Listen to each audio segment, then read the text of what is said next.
I'm Denny, and I'm a songaholic. Now you're all going, hi, Denny! And I'm a guitar-holic. And first of all, I want to thank Rick for putting this amazing thing on. I've been in this industry longer than a couple of you guys put together have been around. And when I first saw this Monday Night Workshop, I went to every one, and I'm just proud to be part of this as a watcher, not just as someone doing a workshop for you. It's just tremendous information and just great stuff. So let's hear it for Rick. Okay, what do we need here? Got guitar straps. Oh, okay. Pulling me. I love to have hairy men running all over my.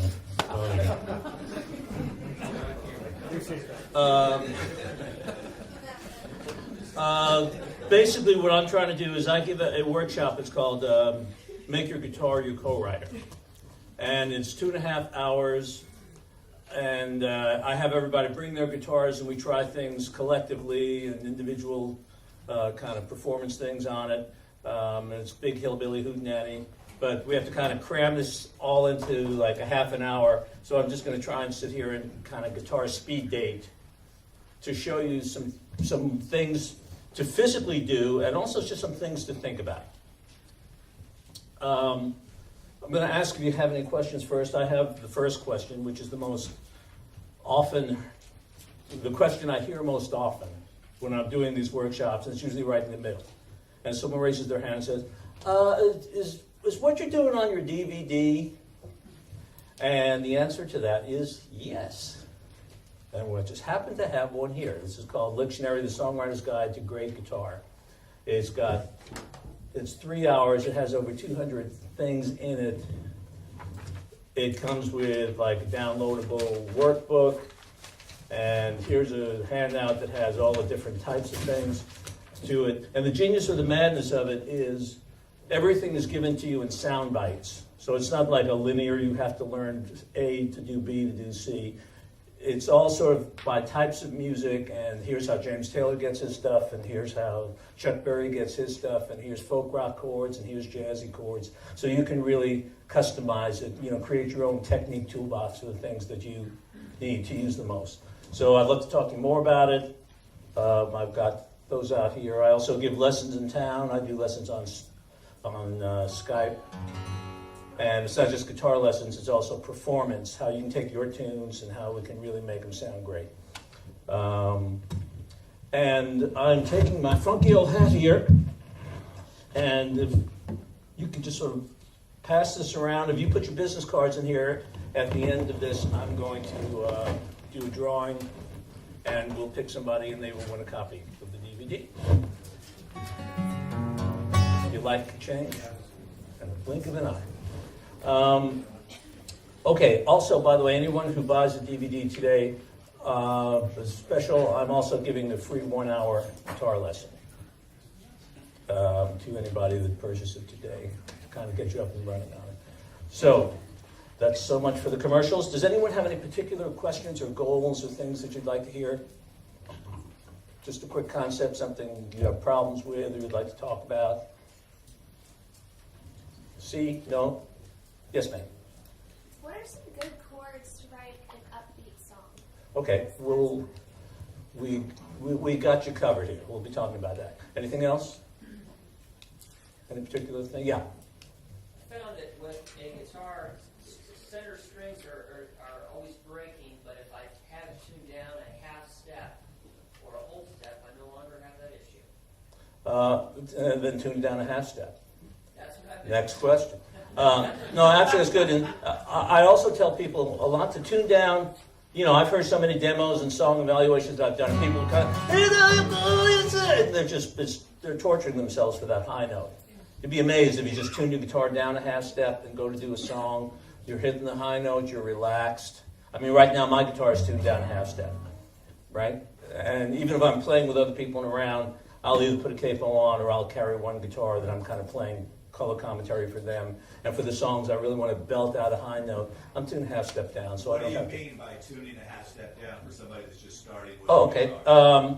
Normally the guitar is E, E, A, D, G, B, E.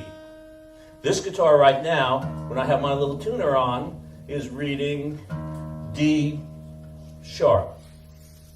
I'm sorry, it's reading E flat. If you're on a piano, I've gone from a white note to a black note, down. So instead of, if I have a song and I'm in Sweet Savannah, I need you sweet, and I say I got to hit that every time in every chorus. So Sweet Savannah, I say that's in my comfort range. I can sing that all day and all night. Someone will say, here, hold this. I've got to catch a bus, and I'll be singing it when they come back, right? So, think about that too. You can tune your guitar down a half step. We'll talk about capos and doing some other things in a bit too. Okay, we'll address your question about chords. Let's talk about the Zen of guitar for a little bit quickly. Everybody here is telling you, don't go in until you're prepared and you have your best stuff, and everybody tells you, and athletes say, you've got to give 110%. I'm going to be one of the few people on earth who's going to sit here, and I don't want to be encouraging underachievers by any means, but when it comes to, how many people here are singer-songwriters? Okay, that's good. When it comes to being a singer-songwriter, I want you all to repeat after me. The bar is not that high. Now, again, that doesn't mean that you don't want to learn guitar, and I'm constantly trying to relearn things, and it's a fantastic instrument, but in order to write better and to perform your stuff, you don't have to be a Chet Atkins. You don't have to be a Vince Gill. You don't have to be a hot player to sound cool, okay? And it's very important that you remember that. If you listen to the radio, this really sounds like about 6 songs are on there. And if you learn a few good rhythm guitar, 3-4 good rhythm guitar patterns, a few finger picking patterns, you know how to deal with bass lines, certain combinations of chords, like you said, that go well together, and say, hey, these go well together in a reggae song, these go well together in a country song, these go well together in a blues song, which is how I sort of break it down in my DVD.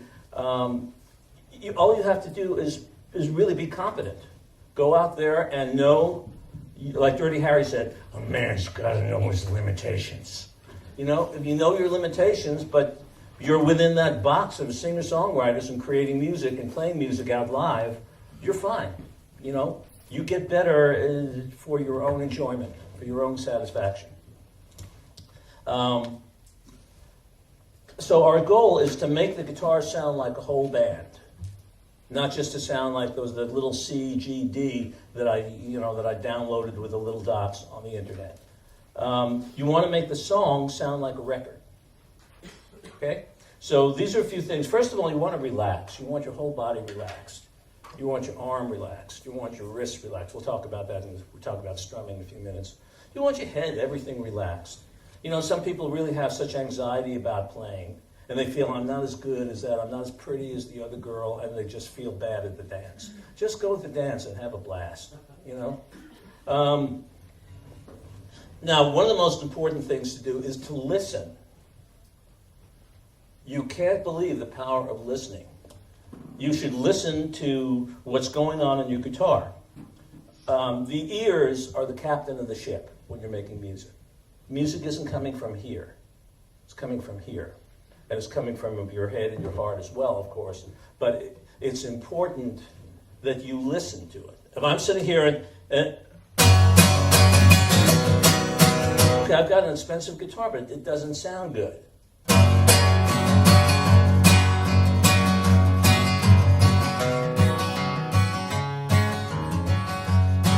That's where my guitar sounds good. That's a timbre. That's a temperament that's right for this guitar.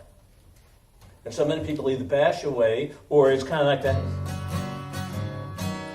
they're afraid, somebody's going to bust me. I got news for you. People can hear your mistakes when you play them low as much as they can hear them when they play them loud. So you might as well go for it. Okay? And listen to the tone.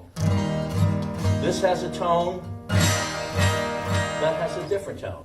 And we're going to be talking more about that there. Listen to page turn.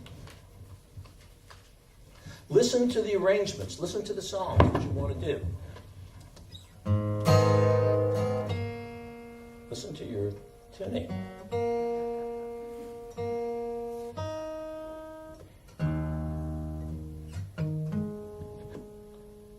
I'll cut all this out of the video, don't worry.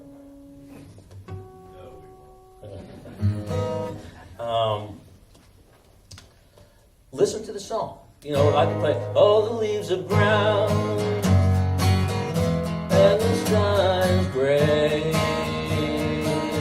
Okay, and that's what the little dots on the internet download say. Or I can say, well, what's going on there? There's background, there's mamas and there's papas singing.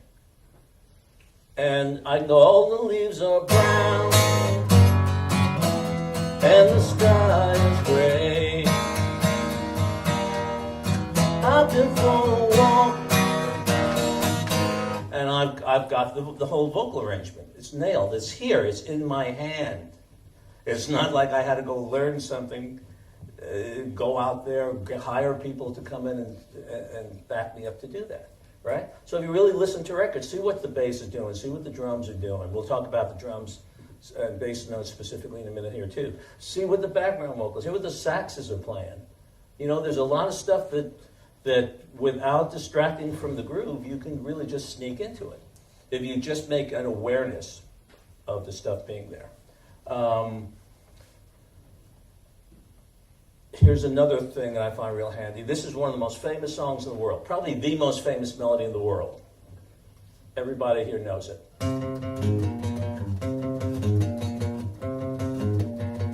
What is it? Everybody! What's wrong with you? Okay, let me try it again.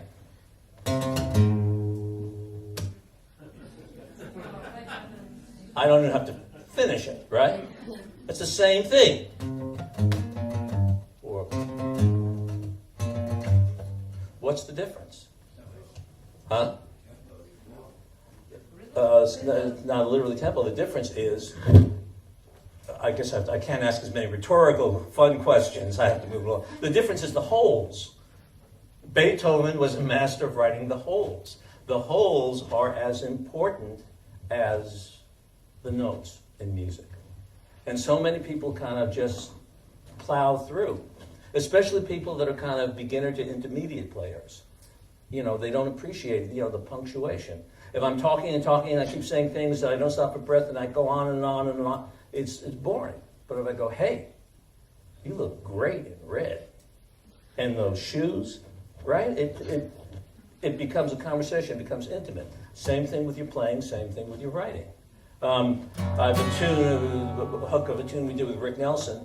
If I went, just sort of jumping to the end of the bridge, at the end of the climb. And those of us who seek the truth will be there when she rides.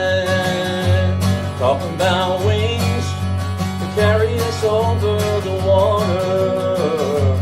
Talking about wings picking us up by the waves. Oh, so many things can breed misunderstanding. We'll soon be landing on velvet wings. Okay, whatever. It's there and it's just rolling down the road. It's just rolling downhill like a boulder. But if I go before the time, but those of us who seek the truth will be there when she rides. Talking about wings to carry us over the water. Talking about wings picking us up by the waves. Oh, so many things can breed misunderstanding. We'll soon be landing on velvet wings.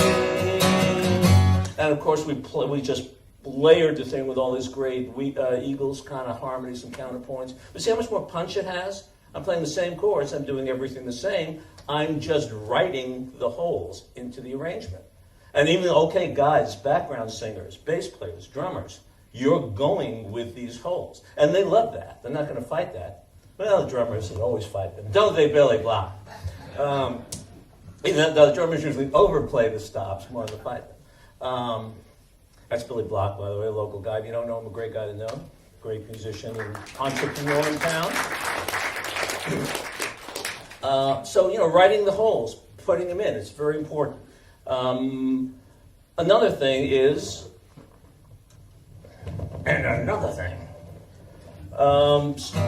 how many strings do I have on your guitar players? 6. Maybe somebody with a, do up 12, and there'll still be a freak with a harp string guitar or something. I've got probably about 24 strings on here. Because I've got a 6-string guitar. I've got one set of 6 strings. I've got 1, 2, 3 sets of 4 strings. I have 1, 2, 3, 4 sets of 3 strings. 4, 5 sets of 2 strings. Right? I don't have to say, well, I paid for 6 darn strings and I'm going to use them 5 of them. I can just sit there and bad pick. I can use them in different combinations. So I take one chord and I play E, A, B7. Okay? If I play just a 1 E shape, then I hit my bass note.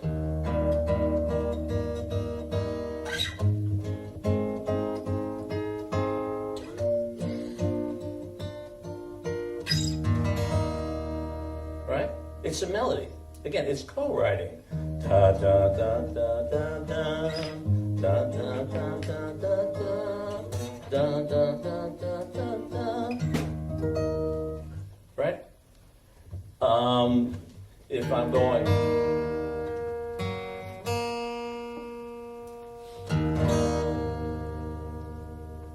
pardon me, standing right in the doorway there.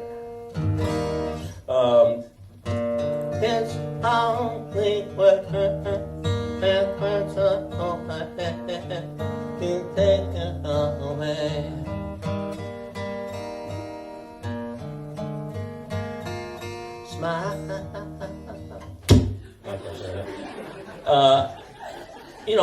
It sounds like somebody else, the piano or somebody, going to take your heart away, strum, down, and it's just dead air time. And that's okay sometimes in songs. That's not the end of the world either. But just by saying I'm choosing to hit a bass note and that's what I pay a piano player. Or a steel player. Right? Come up and do something like that. So break down the different voicings. You can hear red pick. And, this isn't being in the middle of the guitar. The middle strings. And then I can hunt and peck. I'm playing and reaching out to the higher string. So playing the chord and a little, hunt and peck. And this is an arpeggio when I'm taking the chord.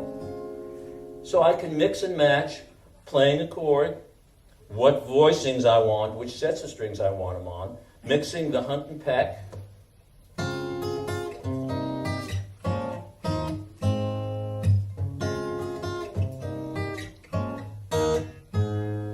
Right, and I've got a little melody going. I've got a little kind of, 57th Street bridge thing happening.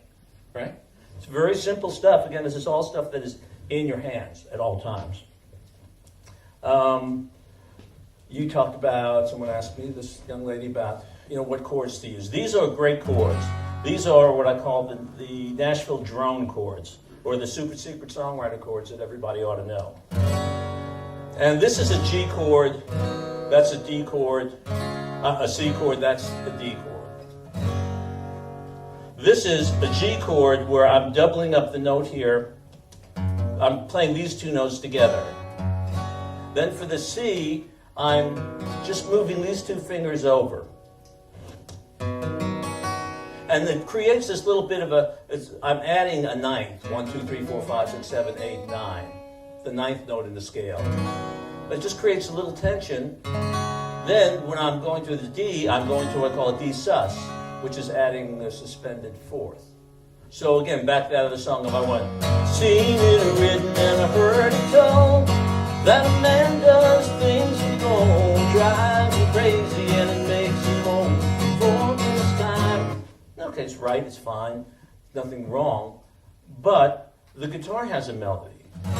And the ear picks up the highest note that it hears in a piano chord or anywhere else. So the guitar's melody is da da da da da, and you're trying to hear that while you're trying to hear my da da da da da da da da da da da. You hear how there's sort of a conflict. There's a lot going on, But when you use these chords, seen it written and heard it told, that a man does things that go drive him crazy and it makes him moan for his time. Hear how clean the melody sounds? It just fits right down the middle. And that's that. You got to know when to hold them. Know when to fold them. You really you got to know when to hold them, and then on the other chord, know when to fold them. You don't got to know when to hold them, know when to fold them. You're not sort of breaking it up in the middle of the line. Okay? Now, these also work with major and minor combinations. Again, I don't have time to get into the theory of it, but if I just, pardon my rude gesture, if I just open that finger up, that's an E minor 7. Just like that or like that. But it's a very simple passing. So if I went, down in Jamaica, they got lots of pretty women, happy chords and sad chords and major chords and minor chords. Again, you have to process this subliminally, and it takes away from the lyrics and the groove. But if you just go, down in Jamaica, they got lots of pretty women, steal your money and they'll take it home. Right? It just really sets the song up beautifully. And these songs give you that's an E minor 7th, that would be that C with a 9th. That's sort of an A minor 7th, a D sus. So I could go, I will move, yeah, I won't do that. We're moving on. I'll owe you one. There are power chords. Power chords are, this is a chord, a root, a third, and a fifth. Is this a major chord or a minor chord? What? How many say major? How many say minor? How many say neither? How many say both? Neithers and boths win. Because the chord has no third. The major third, root, third, fifth. Minor chord has a flatted third. This is root, eighth, a root, fifth, and the octave. So it has no third. So it can be used in a minor way or a major way.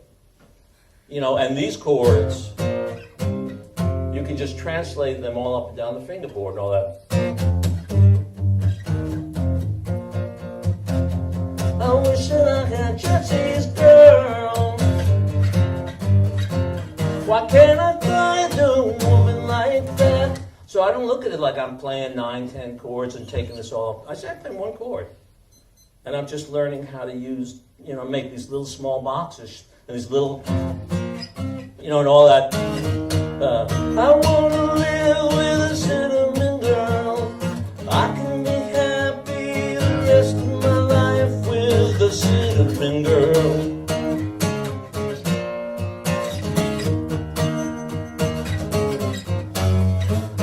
On and on, all that. Lonely heart. It's endless. But they're cool also when you're playing a song, and you're starting up, and maybe you're going to have, a big thing you want to start off. And here's my song, my verse, and here's my part. And here's the beat strong for my minute down, my second verse. And I want to, bring it down to that kind of, creepy, stalky kind of feel. So power chords are incredibly easy to use. They're just incredibly Again, dress them up, dress them down. You can even use them in songs in and out, bring them in and out. The other set of chords that we're talking about, we'll drop those. That'll be for another day. We'll talk about playing rhythm. You want to be really relaxed, and you want to have, a lot of people just have that pound. And some people, Sheryl Crow plays like that, some people get away with it. But you really want your hand, your wrist, everything relaxed, your arm. It's what I call gravity strum. It's just if I let my arm go down, it works on a diagonal, right? And you want to feel like when you wave bye-bye, you don't go, hey, good meeting you, bye-bye. You just have that loose thing. And this works better when I bring a lovely lady up from the audience, and I demonstrate it on her, but we're cutting to the chase, so you'll have my ugly, hairy little wrist. And if I'm like this, and I go up and down, 1 and 2 and 3 and 4, if I totally Raggedy Ann or Andy my wrist, and I go 1 and 2 and 1 and 2 and 3, 1 and 2 and 3, right? So it's like giving me that trampoline kind of feel. When you take a balloon, you don't push the balloon up in the air, you just kind of flick it. So when you have that nice loose wrist, I always feel like it's sort of like that balloon in my wrist. Okay? Now, this is what I call the diagonal and stereo strum. Tell me which one of these sounds better. Amazing grace, how sweet the sound that saved a wretch like me. Good test an A. Amazing grace, how sweet the sound that saved a wretch like me. Which sound better, 1 or 2? Second one, unanimously. Why? What did I do on the second one? What did I add? Played exactly the same thing, bass-wise. So what I added is what I took away. I took away 2 things. One, I took away the monotonality. Here, the guitar is very boomy. Here, the guitar is brittle, has a twangy sound. So, doing the diagonal strum, I'm hitting the bass note here, and the treble notes behind there. I'm also leaving out these notes in the middle. They're perfectly right in the chord. But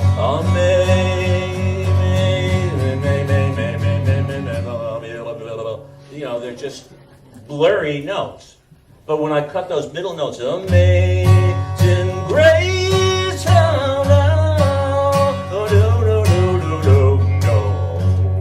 right, you can hear all the notes because they're not getting covered up with all those little overtones. So, that's a cool trick. And then for all that, that take it easy, take it easy. Little wheels drive me crazy. And there I went to a regular E minor because the lyric is saying, I'm getting crazy. So I played a depressing, crazy song. Okay, this is something again about that long, that up-tempo rhythm thing. Make the guitar sound like a whole band, and the template for a band or a groove is basically the drums. And the drums, if you break down the drums, you have the hi-hat that usually plays 1 and 2 and 3 and 4 and 1 and 2 and 3 and 4 and 1. Right? By that time I get Billy down here and be banging on stuff. 1 and 2 and 3 and 4. 1 and 2 and 3 and 4. What's the most important drum accent? Yeah.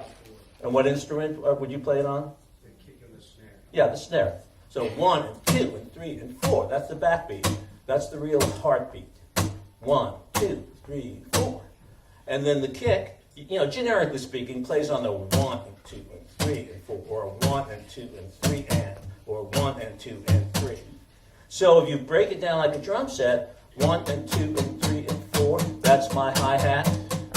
1 and 2 and 3 and 4. And I'm going to just push the accent on that 1 and 2 and 3 and 4. 1 and 2 and 3 and 4. 1 and 2 and 3 and 4. 1 and 2 and 3 and 4. Then I'm going to pick up just a little bit on that 1. 1 and 2 and 3 and 4. 1 and 2 and 3 and 4. Right? Now just adding that to with chords. 1 and 2 and 3 and 4. Just nice and even and robotic. My hi-hat. 2 and 3 and 4. 1 and 2 and 3 and 4. 1 and 2 and 3. Then adding that bass.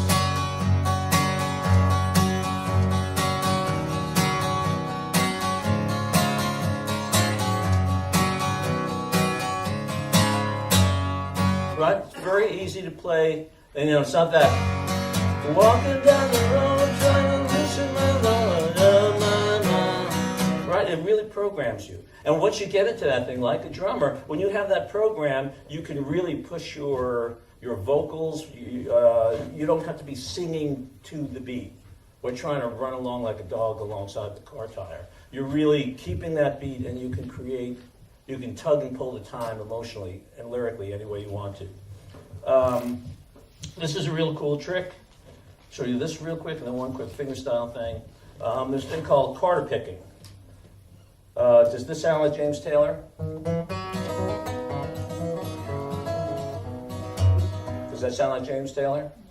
No. And anybody know what that is? What it's called?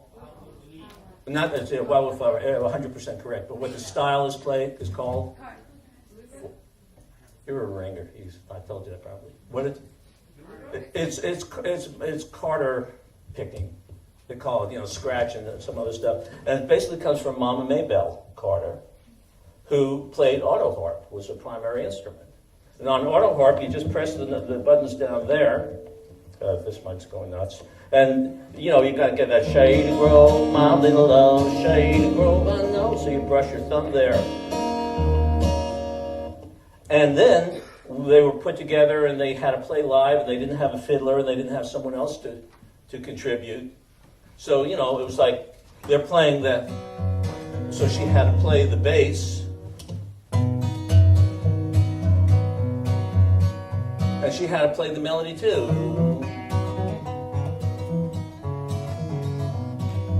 And she put it all together. And basically the secret to it is just bum, kitty, bum, kitty, bum, kitty, bum, kitty, bum, kitty, bum. Yeah, but you slow that down and play that in 3/4. Good night, moonlight lady. Rock-a-bye, sweet baby James. Right? It works beautifully for all that kind of stuff. And, kind of tune if I go, baby, I'm a long shot, but you bet on me. All the loving you got, you gave selflessly.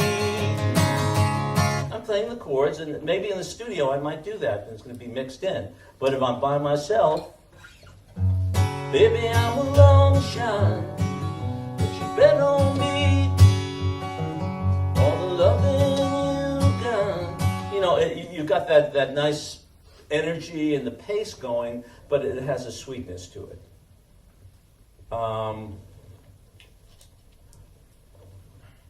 Let me show you one thing, really quick, one finger style, but there's tons and tons of things to do. But I will leave you with this one finger picking pattern that is just tremendous. This is an arpeggio. This is the chord, right? This is an arpeggio. So that's all that. There is a house in New Orleans. That basic type of folk finger style. This is what I call the hybrid picking pattern. It begins as an arpeggio, but then I play 2 notes of a chord, and I return to the arpeggio. 1 and 2 and 3 and 4 and. So if I went It's amazing how you can speak right to my heart. It's lovely and there's nothing wrong with it, but it's very kind of puppety. There's a lot of notes up and down and there and there and there. And it's such a simple melody. If I use those drone chords and the hybrid, it's amazing how you can speak right to my heart. The smile on your face lets me know that you need me. There's a truth in your eyes. Very piano-like voicing, right? So there's a lot of things that you can do. Everything that I've done here, I mean, who thinks what I've done here is like hard? You think it's hard? No, you don't. You know, it's just a matter of getting used to this stuff, learning to think like that. I'd love to talk to you guys outside about it or see you to show you the product. And I figured out, because you're making me business-minded, I figured out yesterday that the guitar has 200 lessons in it and sells for $40. If you actually took all of the lessons that ended, it would be $10,000. Good luck. So then I said, like, hey, either we can like do crack for 2 days straight and stay up and cost you $10,000, or you can have your health, see your family, and have this thing. You and me can be together forever. So anyhow, if you have any other questions or stuff, let me know. It's been great being a part of this, and I wish you all lots of luck. And remember, it's not that tough to play guitar. Just do it right. Have confidence when you do it, and have fun.